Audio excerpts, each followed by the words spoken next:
네. 이사야서는 작은 성경이라고도 합니다. 이사야서 전체가 66장인데 39장까지는 심판에 대한 예언이 있고 40장부터 66장까지는 회복에 대한 예언이 나오고 있습니다. 성경이 전체가 66권이죠. 구약이 39권 그리고 신약이 27권이잖아요. 이사야가 그렇게 성경하고 딱 맞게 66장으로 되어 있고 그 39장까지는 심판에 대한 예언, 그러니까 구약과 같은 역할을 하고 40에서 66장까지는 회복에 대한 예언이 쓰여 있습니다. 곁들여서 말하자면 이 이사야 사본을 발견한 것이 참 신비롭습니다. 1947년에 쿰난 동굴에서 이사야서에 대한 그 사본이 발견이 되었는데요. 1947년이죠. 한 베두인 목동이 염소를 치는 목동이 그 염소 한 마리가 달아났습니다. 그래서 그 염소 한 마리를 찾으려고 헤매다가 그 동굴에 염소가 들어갔나 싶어서 돌멩이를 던졌어요. 돌멩이를 던졌는데 그 동굴에서 항아리가 쨍그랑 깨지는 소리가 난 거예요. 그래서 이상하다 생각하고 이 베두인 목동이 들어가 봤어요. 들어가 보고는 깜짝 놀란 것이죠. 거기에 너무나 많은 그 동굴 속에 항아리가 있는 거예요. 그리고 그 동굴 속에 항아리 깨진, 자기가 돌을 던져서 깨진 그 항아리 속에 이런 종이 두루마기가 있었던 거죠.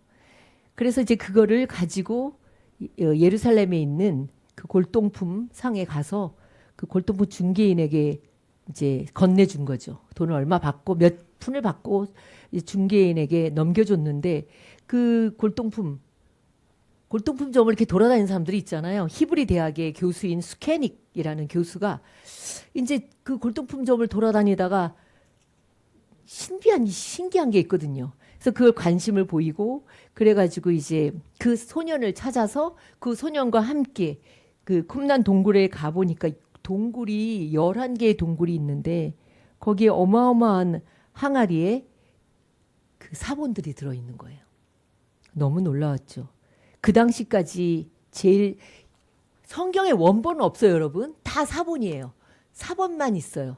그런데 그 당시에 제일 오래 발견된 사본이 뭐냐면 10세기 기원 전도 아니고 AD 10세기에 알레포 사본, 레닌그라드 사본 이런 것들이 제일 오래된 사본이었습니다.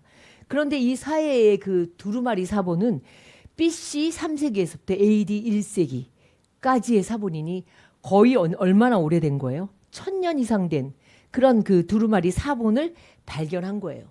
그리고 최근까지도 2021년도까지도 추가로 계속 발견을 했습니다. 우리나라에도 아마 2007년에서 2008년도에는 대한민국 서울에서 사해 사본이 전시된 바가 있었습니다. 너무 놀랐습니다. 그런데 거기에서 이사야서가 이 66권의 이 전본이 그대로 일부분만 기록된 게 아니라 전체를 담고 있는 사본이 쿰난 제1동굴에서 발견된 거예요. 너무 놀랍죠. 그런데 이 스킨이란 교수가 더 놀라운 거는 1947년에 이제 그게 처음 발견됐고 그다음에 이스라엘이 언제 독립됐어요, 여러분? 1948년에 독립됐잖아요. 그런데 이 사람이 이제 그렇게 두루마리를 보기 위해서 베들레헴으로 향하고 계속 그 일을 하다가 너무너무 이제 놀라운 거죠. 신비로운 거죠. 근데 이 사람이 이렇게 고백을 합니다. 두루마리를 풀기 시작할 때 자기 손이 떨렸다는 거예요. 그리고 몇 줄을 읽었는데 고대 히브리어로 너무 아름답게 쓰여졌다는 거죠. 언어는 시편의 그것과 같았지만 내용은 제가 모르는 것이었다. 히브리어로 쓰여 있는 히브리 대학의 교수인데도 그러면서 그 사람이 이렇게 표현을 합니다. 2000년이 넘도록 읽혀지지 않던 이 히브리 사본을 내가 마주하는 건 내가 운명적으로 하나님께서 내게 주신 정말 특권이다. 이렇게 고백을 했습니다. 그리고 굉장히 까다로운 협상을 하고 그 사본들을 가지고 오게 됐습니다. 예루살렘으로 돌아오는 길에 아랍인들에게 이렇게 둘러싸여 있어서 그것을 이렇게 검열하고 돌아오는 게 굉장히 어려웠지만 무사히 집에 도착했습니다. 그리고 이 사람이 아마 1948년도 정도인가 봐요. 그때의 문서를 이제 이렇게 관찰하고 있는데 라디오에서 뉴스가 나왔는데 유엔이 이스라엘을 국가로 인정할지에 대한 그날 밤 투표로 결정할 것이라는 뉴스가 나온 거죠. 그런데 그리고 나서 급히 아들이 달려와서 이야기하는 것이 유대, 이스라엘 민족, 이스라엘이 국가로 이제 인정하는 유엔의 그 투표가 통과가 되었다는 거죠. 너무 신비하죠. 유대 역사 가운데 이 위대한 사건, 1948년에 이스라엘 나라가 독립하는 그 사건과 이 그 스케닉이라는 교수가 이 사회 사본을 발견해서 그 자기가 자기 집으로 가져온 예루살렘에 자기 집에 가져온 그 사건이 자신은 정말 너무나 놀랍다 이렇게 고백하는 것을 제가 어떤 신문인가 거기서 본 것이 있습니다. 여러분 너무 놀랍죠. 그런데 그게 더 신비로운 것은 마소라 본문이 히브리어 사본이 이제 히브리어는 원래 자음만 있어요. 모음이 없어요.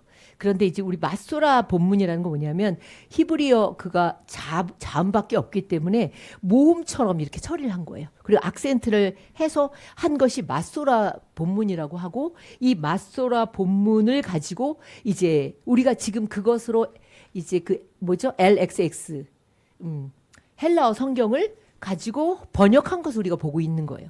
근데 너무 놀라운 게 사회사본은 그럼 뭐예요? 자음만 있는 거죠. 그리고 마소라 본문은 10세기에 그 알레포나 레닌그라드 사본이란 말이에요. 1000년이 지난 후에 그 마소라 본문하고 이렇게 대조시켜 보니까 거의 뭐 한 몇십 개? 17개? 뭐 이 정도밖에 그 오타가 없는 거예요. 거의 일치하는 거예요. 참 하나님의 말씀을 이들이 이 사회의 사본은 특별히 이 사람들이 그 타락한 종교 지도자들을 떠나서 어떤 동굴이나 광야에서 살아갔던 파라 에세네파라고 합니다. 성경에 신약 성경에는 에세네파라는 건 나오지 않아요. 보통 바리새파나 사두개파가 나오죠. 에세네파의 대표적인 인물은 아마 세례 요한일 거라고 이렇게 추정을 합니다. 이들은 이렇게 이제 광야에 와서 사는 거예요. 그래서 낮에는 노동을 하고 밤에는 필사를 한 거죠. 이들이 전해 내려오는 성경이 원본은 없지만 이렇게 전승 이게 전해 내려오잖아요. 이거를 필사한 것이 바로 사회사본인데 이걸 나중에 1000년 뒤에 다른 사본과 비교해 보니 정말 그렇게 흠잡을 바가 없었다. 물론 조금의 오타는 있었겠지만 그런 이야기가 있습니다. 이사야서가 이렇게 원문이 전체가 발견된 게 사회사본이라는 거죠. 신약 성경에는요 109절 이상이 이사야 말씀들을 인용하고 있습니다. 복음서에 보면 예수님도 이 이사야 말씀을 많이 인용하고 있는 것을 우리가 볼 수 있습니다. 근데 학자들 가운데는 이사야 66장을 40장에서 그 끝까지를 제2 이사야가 선포한 것이다. 바벨론 포로 말기에 제2 이사야 또는 제3 이사야까지 나누는 그런 학자들도 있지만 전통적으로는 우리가 선지자 이사야 우리가 얘기하는 이사야가 그 장차 올 포로 시대를 내다본 예언으로 그렇게 보고 있습니다. 오늘 본문의 배경은 이렇습니다.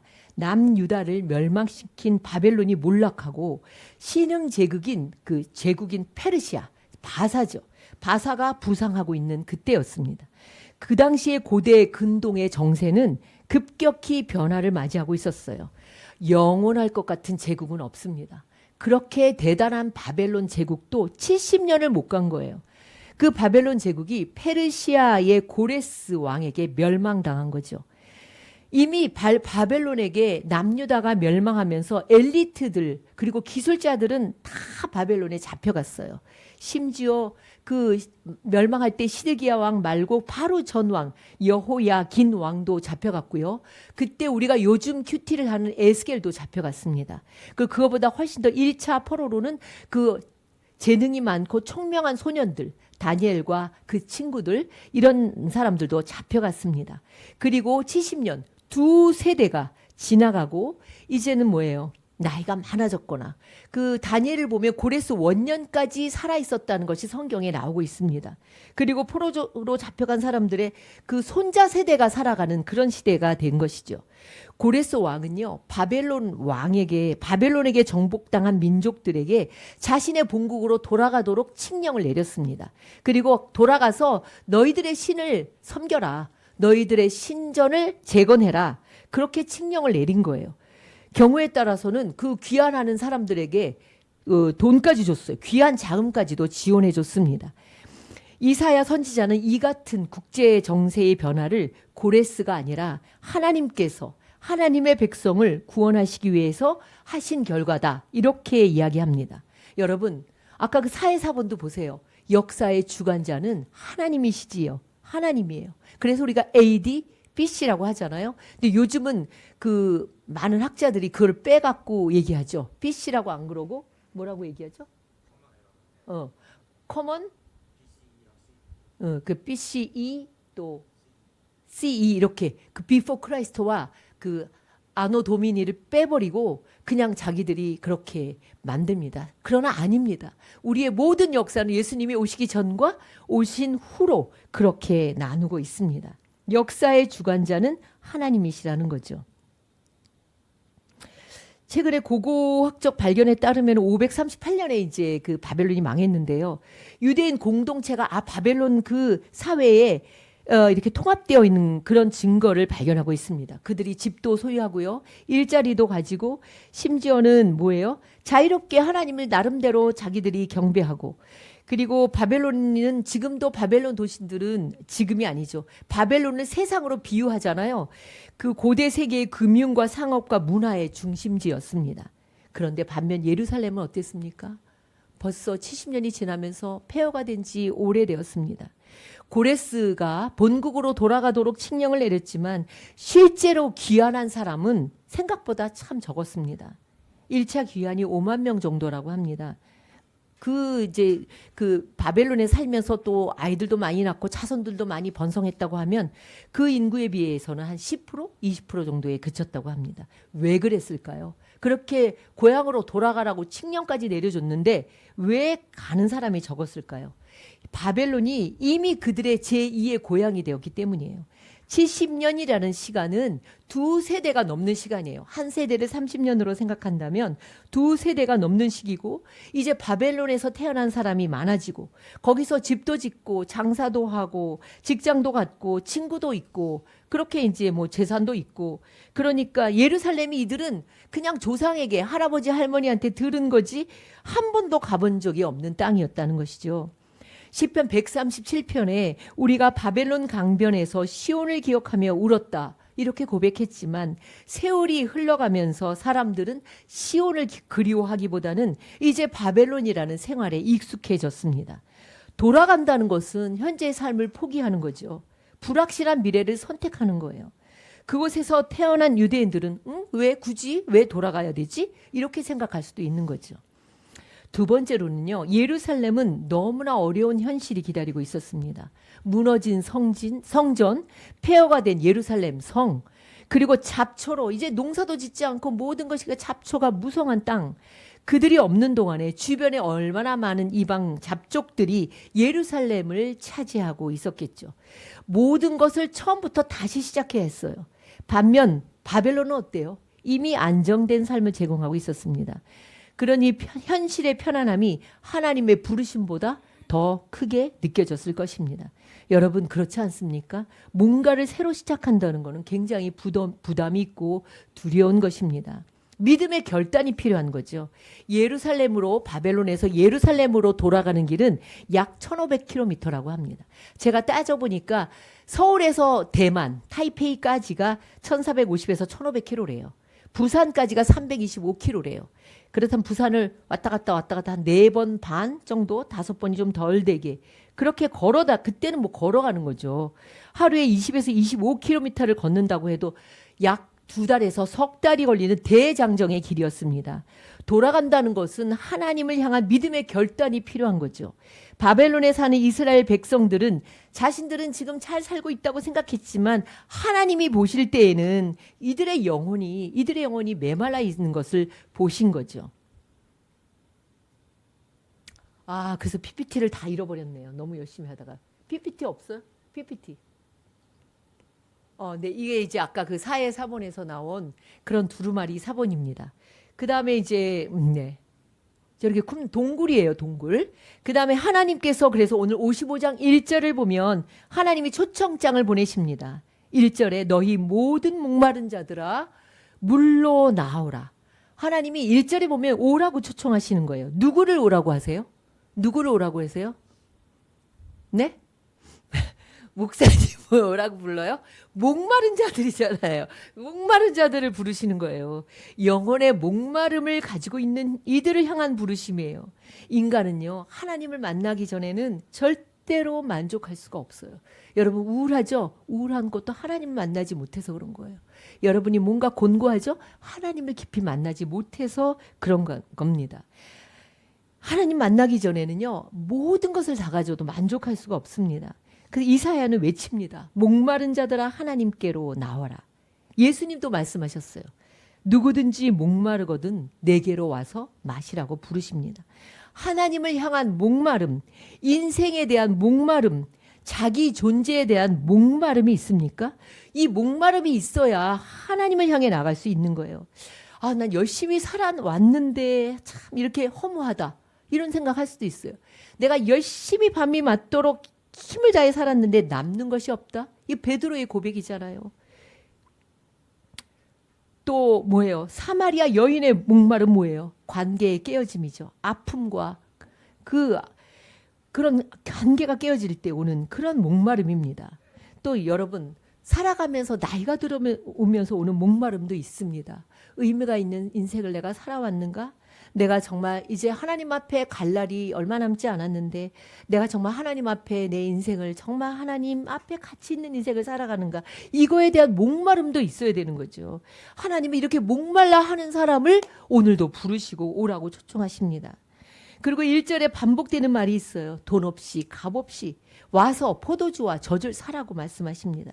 세상의 모든 건 거래더라고요. 노력해야 얻을 수 있어요. 노력을 해도 얻지 못하는 게 너무나 허다합니다. 잘해야 인정받습니다. 그런데 하나님 그렇지 않다는 거예요. 그냥이에요. 그냥. 여러분 하나님의 사랑을 돈으로 살 수 있습니까? 용서를 우리가 돈으로 받을 수 있어요? 영원한 생명도 우리가 돈으로 얼마를 줘야 영원한 생명을 살 수 있습니까? 예수님께서 십자가로 그 값을 지불해 주신 거죠. 그리고 우리는 그 예수님의 그 보혈, 주님의 십자가의 그 값으로 영원한 생명을 얻게 된 거예요. 오늘 우리가 쓰는 시간, 우리가 쓰는 돈, 우리가 맺는 관계, 그것이 무엇을 위한 것입니까? 이게 있으면 내가 평안할 거야. 이것이 있으면 내가 안전할 거야. 우린 절대로 변하지 않을 거야. 말하지만 세상에 확실한 건 아무것도 없습니다. 하나님은 지금 여러분을 향해 물으십니다. 너희가 어찌하여 양식이 아닌 것을 위하여 은을 달아주며 배부르게 하지 못할 것을 위하여 수고하느냐. 당시 바벨론의 포로로 살아가던 이스라엘 백성들도 그랬습니다. 바벨론에서 열심히 살았지만 그들의 영혼은 점점 시들어가고 하나님을 향한 믿음도 희미해진 거예요. 여러분은 어떻습니까?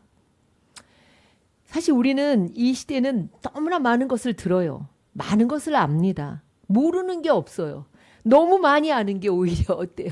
병입니다. 내가 너무나 많은 사람들을 보고 많은 사람들을 만나고 하면 이게 아는 게 병이다. 이런 생각합니다.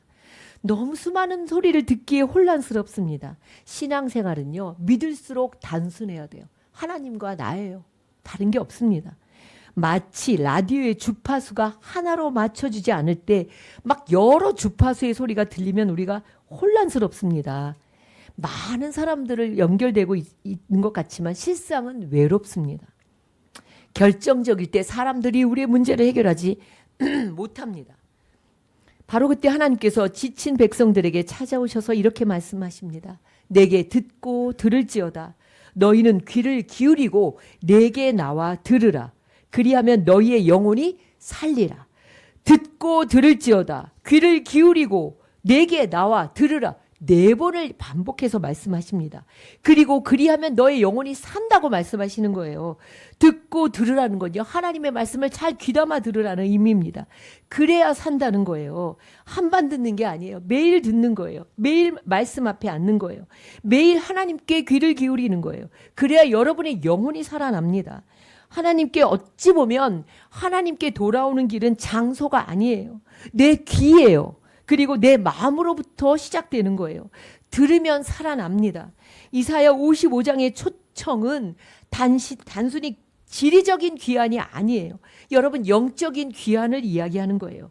히브리어로 듣는다는 말이 뭐냐면 샤마으, 그리고 명령어는 쉐마 들어보셨죠? 이스라엘아 들으라. 쉐마는 명령어예요. 들어라는 말인데 이 들어라는 말 속에는 어떤 내용이 포함되어 있냐면 믿어라, 순종하라, 세 뜻이 같이 다 들어 있습니다. 어떤 사막에 여행객이 있었습니다. 사막을 여행하다가 길을 잃은 거예요. 그리고 가져갔던 물병은 이미 다 비어 있어요. 그런데 이제 걸어가다가 오두막 하나를 발견했습니다. 그 안에 보니까 오래된 펌프가 하나 있었고 이렇게 물이 든 작은 바가지가 하나 놓여 있었습니다. 그리고 그 곁에 이런 글이 쓰여 있었어요. 이 한 바가지의 물을 펌프에 부으십시오. 그러면 지하수가 올라올 겁니다. 사용한 후에는 반드시 바가지에 물을 채워서 다음 사람을 위해 남겨두십시오. 이렇게 쓰여 있었던 거예요. 이 사람은 잠깐 고민했습니다. 이 물을 그냥 마셔버릴까? 아니면 쪽지를 믿고 그냥 펌프에다가 부어버릴까? 아니야, 이 마시면 그래도 내가 한 몇 분은, 한 시간은 살 수 있는데. 그렇게 고민하다가 펌프에 물을 부었다가 아무 일도 일어나지 않으면 난 어떡하지? 끝장이네. 이렇게 막 고민하다가 결국은 결단한 거죠. 그래, 이 말을 좀 믿어보자. 쪽지를 믿고 마지막 물을 그냥 부어버렸습니다. 한참 동안 아무 일도 일어나지 않는 거예요. 그러나 잠시 후에 펌프에서 엄청난 양이 쏟아 나온 거예요. 그는 실컷 마시고 자신의 물병도 채우고 그리고 다른 사람을 위해서 한 바가지의 물을 남겨놓았습니다. 신앙도 그렇습니다. 하나님의 말씀을 믿고 순종할 때 생명의 샘이 터지는 거예요. 성도 여러분, 한 걸음씩 말씀에 순종해 보셨습니까? 그 말씀을 순종하고 한번 한 걸음을 내딛어 보셨습니까? 그래야 여러분의 그 생명샘이 터지는 걸 경험해요. 이럴까 저럴까 이럴까. 절대로 그러면 평생 그렇게 살아요. 결단을 해야 되는 거죠. 들으면 너희 영혼이 살리라. 창세기 1장에 하나님은 세상을 말씀으로 창조하셨습니다. 말씀에는요, 생명을 창조하는 능력이 있어요. 하나님의 말씀을 들으면 살아나게 되어 있어요. 그래서 말씀을 뭐라 그래요? 리빙 바이블이라고 그러잖아요. 생명의 말씀이라고 하지 않습니까? 예수님은 말씀이에요. 말씀이신 분이 육신을 입고 오신 거예요. 말씀을 듣는다는 거는 예수님을 만난다는 거예요. 예수님은 생명이십니다. 말씀을 들으면 살아나게 되어 있는 거예요. 말씀을 듣는다는 의미는 뭐예요? 말씀을 듣고 오늘 목사님 말씀 좀 잘 알아 평가해 보는 그게 아닌 거예요, 여러분. 말씀은 생명이기 때문에 그 마음으로 받아들여야 돼요. 그래야 여러분의 영혼이 살아나요. 말씀을 듣는 건 어떤 정보를 얻는 게 아니에요. 지식을 가르치는 게 아니에요. 예수님의 생명을 받아들이는 일이고 그 말씀을 잘 듣고 내가 그 말씀에 순종해서 그 말씀을 따라 사는 거예요. 하나라도 작은 것 하나라도 하나님의 말씀을 따라 살아가는 거예요. 사랑하는 성도 여러분, 오늘 여러분은 무엇을 듣고 계십니까? 이제 그 세상의 소리, 사람의 소리에서 한 걸음 물러나십시오. 단 5분이라도 좋으니 모든 걸 좀 내려놓고 주님의 말씀 앞에 가만히 앉아서 귀를 기울여 보십시오. 주님, 내 영혼에 생수의 말씀을 들려주옵소서. 그렇게 주님의 음성에 귀를 기울이고 주님께로 나아갈 때 하나님께서 말씀을 들려주시는 거예요. 사해사본도요, 발견될 때까지 1000년이 지났어요. 하나님 말씀을 안 보여주셨죠. 그러다 1000년이 지나서 그 성경을 고고학자들이 굉장히 1000년이라는 시간 동안 굉장히 힘들었죠. 그러나 하나님께서 그 사해사본을 발견하게 하시면서 새롭게 성경을 연구하는 그 일들이 활발하게 일어난 것입니다. 여러분, 제가 아침마다 지금 벌써 9년째 아침 말씀 큐티를 합니다. 그 큐티라는 게 대단한 건 아니에요. 그냥 물방울처럼, 이슬방울처럼 아침에 눈을 뜨면 저는 물론 여러분보다 1시간을 더 일찍 일어나거나 저녁에도 자기 전에 그 말씀을 읽고 이렇게 펴놓고 자요. 그리고 화장실 갔다 오다가도 보고 또 들어갔다도 나오면서 이렇게 말씀을 피고 또 주석을 펴놓고 그렇게 준비를 합니다. 그러나 여러분, 하루에 한 20분에서 25분 동안의 말씀이 이 이슬과 같이 내게 들어오고 그 말씀을 읽다 보면은 어떤 일이 있냐면 누구를 만나도요, 그 말씀이 생각이 납니다. 그래서 그 말씀을 가지고 대화를 합니다. 여러분의 말씀, 여러분의 대화 속에 내가 성경을 많이 연구하면 뭐예요? 저도 신학교 진짜 오래 다녔잖아요. 늦게 했지만 공부 진짜 오래 했죠. 그러나 말씀을 많이 알면 뭐예요? 날마다 그 말씀이 내 안에서 퐁퐁 솟아나야 돼요. 누구를 만나든 그 말씀을 갖고 나누고 그 말씀으로 내가 살아나고 그 말씀으로 내가 그 말씀을 따라 살아가는 거. 이게 너무 중요해요. 근데 여러분 요즘 큐티를 좀 덜 들어오더라고요. 한창 들어오더니 젊은 우리 사랑하는 성도님들. 그래서 요즘 제가 생각해요. 녹음을 해서 저녁에 할까? 이런 생각도 하고 9월부터는 성경 개관을 하려고 해요. 있잖아요. 유지영 목사가 그거 굉장히 잘하는데 그래서 제가 매주마다 이렇게 성경을 창세기부터 개관을 해주고 한 주를 읽을 수 있도록 그다음 개관해주고 한 주 읽도록 해서 여러분이 성경을 읽는 습관을 가져야 돼요. 그래서 성경을 쉬운 걸로 읽으셔도 좋고요. 개역개정으로 읽으셔도 좋습니다.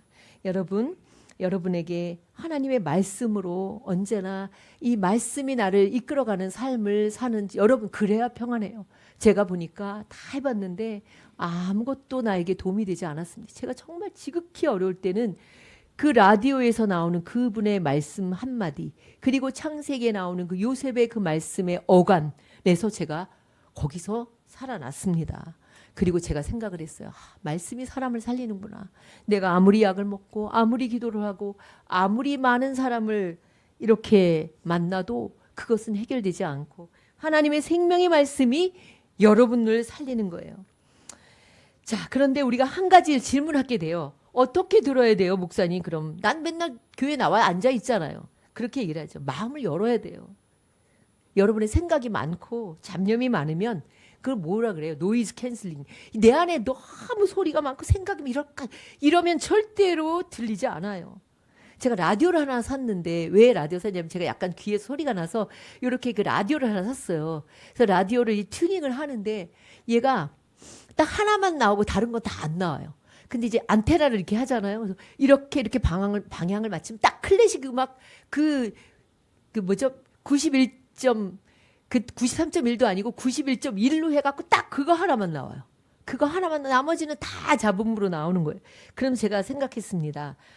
이렇게 하나님 앞에서도 다른 게 다 이렇게 막 시끄러운 소리가 나는데 그 하나만 들리듯이 내가 이 하나님의 말씀, 이 주파수만 잘 맞추고 살면 되겠다라는 생각을 했습니다.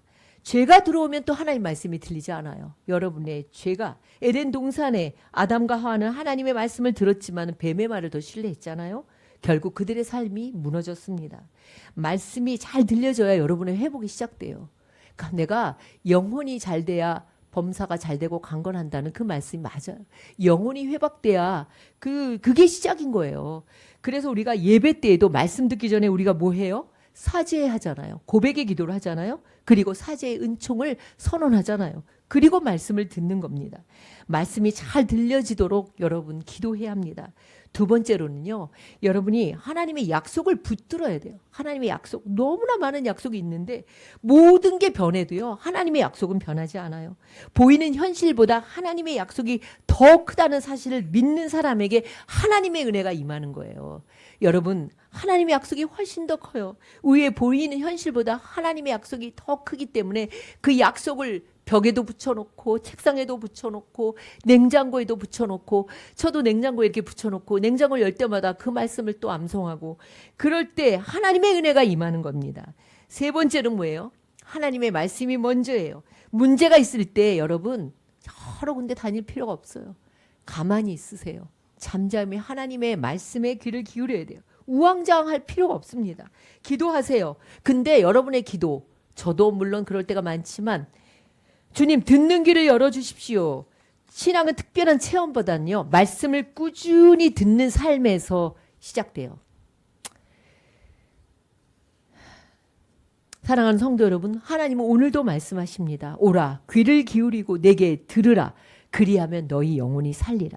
문제는 하나님께서 말씀하시지 않는 게 아니라 우리가 자꾸 다른 주파수에 맞추고 있다는 거예요. 저도 목회를 벌써 25년 정도 했더라고요. 참 늦게 했는데 정말 혹독한 그런 훈련도 받았고 또 남들이 힘들다 하는 개척교회를 벌써 9년 차로 하면서 느끼는 게 뭐냐면 하나님이 말씀하시는 걸 들으려고 하지 않는구나.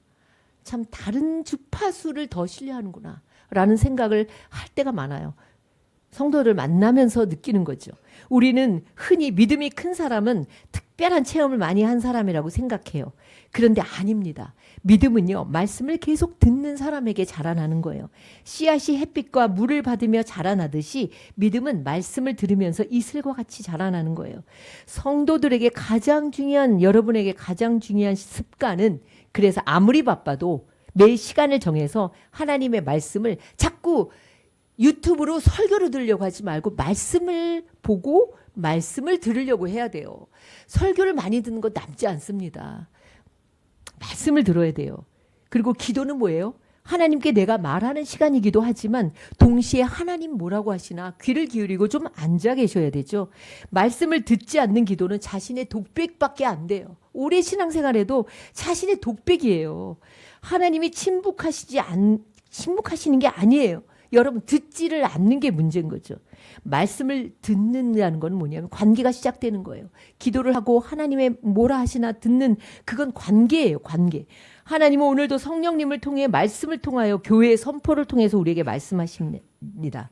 3절의 후반은요. 내가 너희와 영원한 언약을 맺으리니 곧 다윗에게 허락한 확실한 은혜다. 확실한 은혜. 변하지 않는 하나님의 약속은 확실한 은혜라는 거예요. 다윗은 완전한 사람이 아니었어요. 죄도 지었어요. 실패도 했습니다. 자식 농사에 실패한 사람이 다윗 아니겠습니까? 그러나 하나님은 언약을 취소하지 않았어요. 왜요? 언약은요,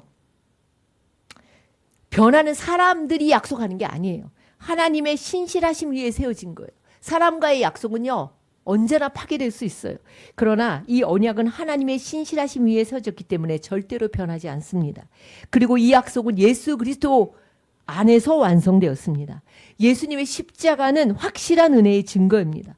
부활은 그 은혜가 영원하다는 증거입니다. 폭풍 속에서 항해하던 배가 하나 있었어요. 너무 파도가 거세가지고 앞이 보이지 않는 거예요. 승객들은 너무 두려웠죠. 근데 선장이 당황하지 않는 거예요. 그래서 승객이 물었어요. 선장님, 왜 두렵지가 않아요? 그러니까 선장이 대답을 하기를, 저는 저 파도를 믿지 않습니다. 저 등대를 믿는 사람이라고 얘기를 하는 거죠. 폭풍이 옵니다. 인생의 폭풍이 옵니다. 파도도 엄청나게 몰아칩니다. 그러나 등대는 여전히 그곳에 흔들리지 않고 있는 거죠. 우리 인생도 그렇습니다. 하나님의 약속은 등대와 같습니다. 우리는 상황을 믿는 사람이 아닙니다. 하나님의 약속을 믿는 사람입니다. 오늘 하나님은 세 가지를 여러분에게 말씀하십니다. 목마른 자들아 물로 나오라. 둘째, 들어라. 그리하면 너희 영혼이 살리라. 세 번째로는 확실한 은혜를 믿으라는 거죠. 말씀을 듣는 사람은 살아납니다. 말씀을 믿는 사람은 절망 속에서도 소망을 발견합니다. 우리의 귀가 세상의 소리보다 하나님의 말씀에 더 민감해지기를 바랍니다. 말씀을 듣고 순종하는 영혼이 살아나는 은혜를 누리게 되는 것입니다. 그리스도 안에서 주신 확실한 은혜를 붙들고 어떤 상황 속에서도 흔들리지 않고 믿음으로 살아가는 그런 우리 사랑하는 시민의교회 성도들이 되기를 주님의 이름으로 축원합니다. 기도하겠습니다. 하나님, 이 세월이 흐르면서 우리가 더 잘 믿고 더 잘 하나님의 말씀에 귀를 기울여야 하는데 오히려 하나님, 우리가 첫사랑이 식어지고 또 하나님을 향한 말씀에 대한 열정이 식어졌습니다. 양식 아닌 것을 위하여 수고하고 우리 영혼을 만족시키지 못하는 것들을 붙잡으며 살아왔음을 고백합니다. 주님, 우리의 귀를 열어주셔서 이 세상의 혼탁한 소리보다 하나님의 말씀을 듣고 깨닫게 하여 주시고 세상의 어떤 유혹보다 성령의 음성에 민감하게 하여 주옵소서. 주님의 말씀을 다시 들려주시옵소서. 하나님의 말씀을 들을 때 우리 영혼이 살아나는 줄 믿습니다. 주님, 사랑하는 우리 성도들에게 언제나 새로운 꿈과 비전을 갖게 하여 주시고 하나님과 함께 정말 믿음으로 살아가는 우리 성도들이 되게 하여 주시옵소서. 우리의 생명 되시는 예수 그리스도의 이름으로 기도드립니다. 아멘. 찬양하시면서 봉헌하시겠습니다.